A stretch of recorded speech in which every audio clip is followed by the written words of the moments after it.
क्या आपने कभी सोचा है कि बार बार हस्तमैथुन करने की आदत आपके शरीर और दिमाग पर क्या असर डालती है? क्या आप इस लत से छुटकारा पाना चाहते हैं लेकिन बार बार फेल हो जाते हैं? अगर हाँ, तो आज की ये कहानी आपके लिए है। गौतम बुद्ध के विचारों से हम जानेंगे कि इस आदत को कैसे छोड़ा जा सकता है और एक बेहतर ऊर्जावान जीवन कैसे जिया जा सकता है। तो चलिए इस सफर को शुरू करते हैं। बहुत समय पहले की बात है, एक युवा ब्राह्मण गौतम बुद्ध के पास आया। वह परेशान था क्योंकि वह अपने विचारों और इच्छाओं पर काबू नहीं पा रहा था। उसने बुद्ध से पूछा, हे बुद्ध, मेरा मन अशांत रहता है, मैं खुद को नियंत्रित नहीं कर पाता, मैं बार बार गलत आदतों में पड़ जाता हूँ और बाद में पछताता हूँ, कृपया मुझे मार्ग दिखाइए। बुद्ध मुस्कुराए और बोले, जिस तरह एक गाड़ी के पहिए कीचड़ में फंस जाते हैं और जितना जोर लगाओ उतना ही फंसते जाते हैं, उसी तरह तुम्हारा मन तुम्हारी इच्छाओं में फंसा हुआ है। यदि तुम इसे खींचने की बजाय सही दिशा में मोड़ना सीख जाओ तो स्वतः ही ये लत छूट जाएगी। युवक हैरान था। उसने पूछा, लेकिन मैं अपने मन को कैसे नियंत्रित करूं? बुद्ध ने तब उसे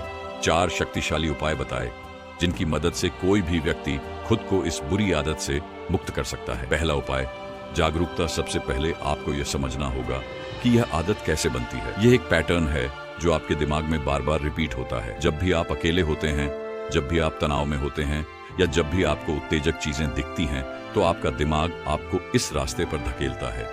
लेकिन अगर आप इस ट्रिगर मोमेंट को पहचानना शुरू कर दें तो आप खुद को रोक सकते हैं। जब भी ऐसा विचार आए, तुरंत अपनी सांसों पर ध्यान लगाइए, गहरी सांस लीजिए और खुद से कहिए, मैं इस पर नियंत्रण पा सकता हूँ। दूसरा उपाय, अपनी ऊर्जा को सही दिशा में लगाना। बुद्ध ने कहा था, इच्छा को खत्म मत करो, उसे रूपांतरित करो। हस्तमैथुन की आदत छोड़ने के लिए अपनी ऊर्जा को किसी रचनात्मक काम में लगाना बेहद जरूरी है। सुबह जल्दी उठें और योग या व्यायाम करें, दौड़ें, तैराकी करें या कोई नया खेल खेलें। कोई नई स्किल सीखें, संगीत, चित्रकला, लेखन या किसी और चीज में खुद को व्यस्त करें। आप जितना ज्यादा अपने शरीर और दिमाग को सही जगह लगाएंगे, उतना ही आपके अंदर इच्छाओं पर काबू पाने की ताकत आएगी। तीसरा उपाय, मन पर नियंत्रण पाना। गौतम बुद्ध ने आनापान सति ध्यान का अभ्यास करने को कहा था। यह एक विशेष प्रकार का ध्यान है जिसमें आपको सिर्फ अपनी सांसों पर ध्यान देना होता है। जब भी गलत विचार आए, अपनी सांसों को महसूस करें और उन्हें धीरे धीरे अंदर बाहर जाते देखें। यह आपके दिमाग को शांत करेगा और आपको अपने विचारों पर नियंत्रण देना सिखाएगा। चौथा उपाय, उत्तेजना से बचना।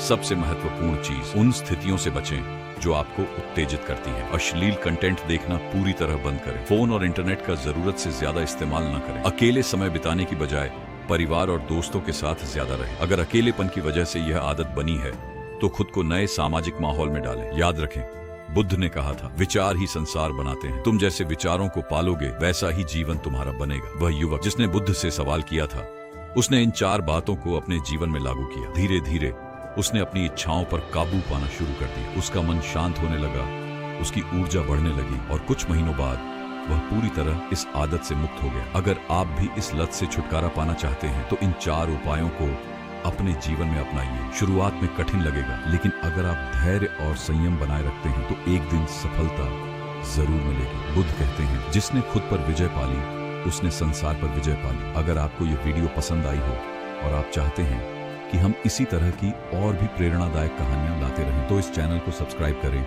वीडियो को लाइक करें और अपने दोस्तों के साथ शेयर करें। मिलते हैं अगले वीडियो में एक नए रहस्य के साथ। नमो बुद्धाय।